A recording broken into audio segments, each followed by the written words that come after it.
Salyan Aran bölgəsində yerləşməsinə baxmayaraq zəngin müalicəvi isti su bulaqları və palçıq vulkanları ilə seçilən nadir ərazilərdən biridir. Bu təbii sərvətlərin əsas hissəsi rayonun Babazanan dağları arasında yerləşir. Burada yerin təkindən qaynayaraq çıxan kükürdlü və mineral tərkibli isti sular uzun illərdir insanların şəfa məqsədi ilə üz tutduğu təbii müalicə mənbələri hesab olunur. Mütəxəssislərin fikrincə, bu təbii resursların qorunması, ərazidə müasir infrastrukturun yaradılması və turizm imkanlarının genişləndirilməsi Babazananı gələcəkdə ölkənin əsas sağlamlıq turizmi mərkəzlərindən birinə çevirə bilər. Rayon mərkəzindən təxminən 10-12 kilometr məsafədə yerləşən Babazanan dağında çoxsaylı isti su mənbələri və palçıq vulkanları var. Maraqlıdır ki, hər bir mənbə mineral tərkibinə və müalicəvi xüsusiyyətlərinə görə bir-birindən fərqlənir. Yerli sakinlər deyirlər ki, bu sular əsasən oynaq ağrıları, dəri xəstəlikləri və müxtəlif revmatik problemlərin aradan qaldırılmasında istifadə edilir. Xüsusilə Şırşır bulağı rayonda daha çox tanınır. Tərkibindəki hidrogen sulfid qazının dəri xəstəliklərinə faydalı olduğu, eyni zamanda orqanizmdən bəzi zərərli maddələrin xaric olunmasına kömək etdiyi bildirilir. Bu yaxın kətdənəm.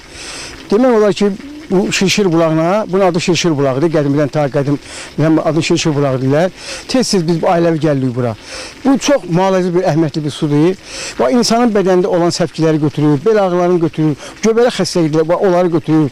Burada müalicəvi yerdir. Bura yəni istimasiya olsa, düzəltməsi olsa millət də yararlanar.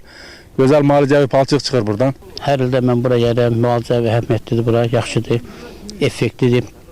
Amma şərait yarana, təmizlənə, üzələr yaxşı olar, valla yaxşıdır. Mən bura gəlmişəm, neçə illər gəlirik, xeyrin görürük. Babazanan dağlarında yerləşən isti su mənbələri və palçıq vulkanları uzun illərdir təkcə yerli sakinlərin deyil, ətraf rayonlardan gələn insanların da üz tutduğu təbii müalicə ocaqlarıdır. Burada həm isti sulardan, həm də vulkan palçığından əsasən hərəkət dayaq sistemi, radikulit, revmatizm, dəri, ürək, damar, mədə, bağırsaq və bəzi ginekoloji xəstəliklərin müalicəsində istifadə edilir. Yay mövsümündə xüsusilə iyulun əvvəlindən avqustun ortalarınadək burada canlanma daha çox hiss olunur. Tarixi mənbələrə görə Alman alimi Wilhelm German Abich hələ 1860-cı ildə Salyana səfəri zamanı bu isti suların kimyəvi tərkibini araşdırıb. Onun qənaətinə görə Salyan isti sularının tərkibi Avropanın məşhur Karlovy Vary kurort sularına bənzəyir. Buna baxmayaraq sakinlər deyirlər ki, bu təbii sərvətlərdən illərdir istifadə olunsa da ərazidə turizm infrastrukturu hələ də formalaşmayıb. Halbuki bunun üçün böyük potensial var. Səmir Quliyev, Yusif Əliyev bu gün informasiya proqramı üçün.